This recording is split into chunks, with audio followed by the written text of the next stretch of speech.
In Omaha, Nebraska, we welcome you to downtown Omaha, the CHI Health Center, where 14th-ranked Creighton is ready to take the court again. Third game of the year for the Blue Jays tonight against the HCU Huskies. Ball number 3, Jemiah Neal with the rebound.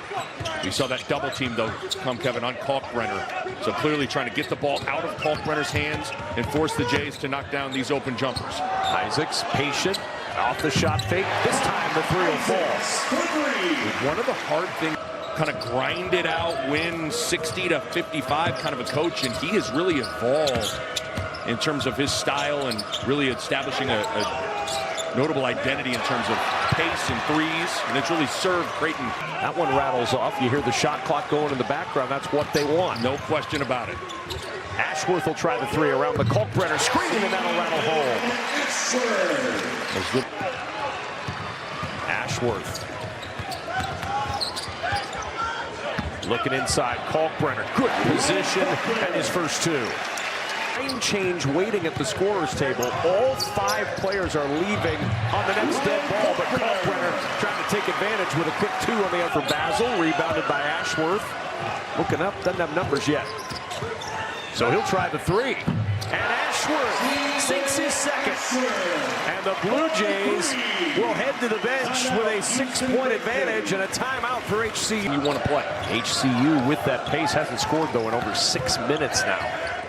Trout on the drive in, back to Ashworth, who's got a couple of 3s. Good entry feed to King, who was posting right under the basket. 2006. Wow.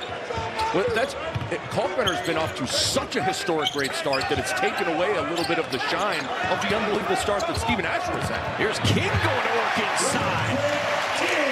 Frederick King, crown him already for the Blue Jays tonight. Doesn't typically get a lot of minutes because it's usually Kalkbrenner in there, but Fred King hanging on the rim, making things happen, punishing these mismatches inside. So many empty trips here.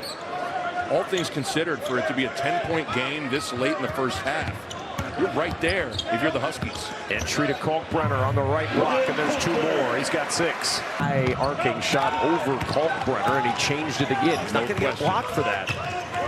I have argued for many years that altered shots should be a statistic as Kalkbrenner goes to work inside, count the bucket, and a chance for 1 more. For HCU, 1 of 14 from 3.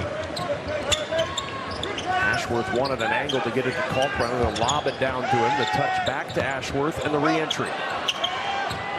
Isaacs, the drive, the dish to Neal, and Jemiah Neal with a 3. You and I were at practice earlier. So there, I mean, that's a good shot, though. I know it's early in the clock, but you have an angle.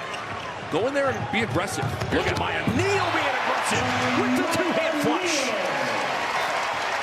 The open floor, Jemiah Neal, dangerous. He is really, really dangerous. Doing a good job, just no one stops him.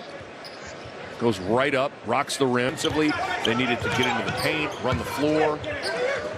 The skip to Pop Isaacs. Newcomer to newcomer for 3. Heck of a pass from that Stephen Ashworth said he's still trying to get his 8 hours of sleep. Yeah, good luck. Every night, yeah. Good luck with all that, bud. Trout. Here's Ashworth for 3, and Ashworth pulls that one home. He's got 3 from range tonight because there were so many other options. Yes. The other thing Greg McDermott has really praised is the conditioning for Ashworth. Another dime from him there.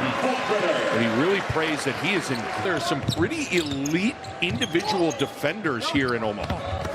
For a guy that has a noted reputation, as Basil goes up and Kalkbrenner says, "Not on my watch."